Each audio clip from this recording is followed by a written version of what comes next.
Hello everyone, আশা করি সবাই ভালো আছেন। আজকে আমি তৈরি করে নিচ্ছি ছোট থেকে বড় সবার জন্য খুবই স্বাস্থ্যকর mixed vegetable egg corn soup. এটা তৈরি করতে সবার প্রথমে আমি 2 টেবিল চামচ কর্নফ্লাওয়ার পানিতে মিশিয়ে নিয়েছি, তারপর 2টো ডিম মিক্সড করে নিয়েছি, তারপর একটি পাত্রে কিছু পানি নিয়েছি, সেটার মধ্যে কাঁচামরিচ ও রসুন স্লাইস দিয়ে দিয়েছি। সেটার সাথে অ্যাড করছি ম্যাগি মশলা, টমেটো সস এবং 2 টেবিল চামচ সয়া সস আর স্বাদমতো লবণ।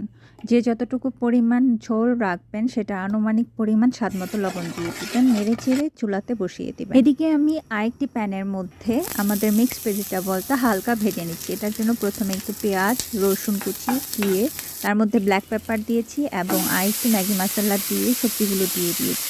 সবজিগুলো সব কিছু দেওয়া শেষ হয়ে গেলে হালকা নেড়ে চেড়ে ঢেকে দিতে হবে এবং 5-6 মিনিট ধরে এটা রান্না করে নিতে হবে। যখন মোটামুটি 5-6 মিনিটে সেদ্ধ হয়ে যাবে, তারপর দিয়ে দিচ্ছি আগে থেকে কেটে রাখা টমেটো স্লাইস। টমেটো স্লাইসগুলো একটু দেরিতে দিচ্ছি কারণ টমেটো থেকে পানি বের হবে। যদি আগেই পানিগুলো বের হয়ে যেত তাহলে সবজিগুলো একটু বেশি পরিমাণ সিদ্ধ হয়ে যেত আর টমেটোটাও ভর্তা হয়ে যেত। তাই টমেটো স্লাইসগুলো পরে 5-6 মিনিট পরে দেওয়াটাই বেটার। এদিকে অন্য পাত্রে আমাদের মশলা মাখানো পানিটা অলরেডি ফুটে এসেছে আর আমি তারপরে দিয়ে দিচ্ছি আমাদের কর্নফ্লাওয়ার মিক্সটা।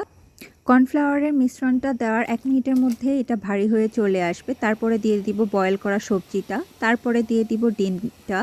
এগুলো দেওয়ার 1 মিনিট আগে পরে করেই হচ্ছে 1 বাই 1 সবগুলো আমরা দিয়ে দিব, দিয়ে নেড়েচেড়ে দিব।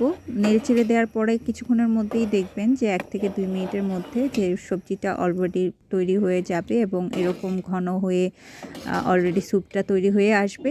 এরকম হয়ে আসলেই বুঝতে পারবেন যে আমাদের স্যুপটা অলরেডি খাওয়ার জন্য রেডি।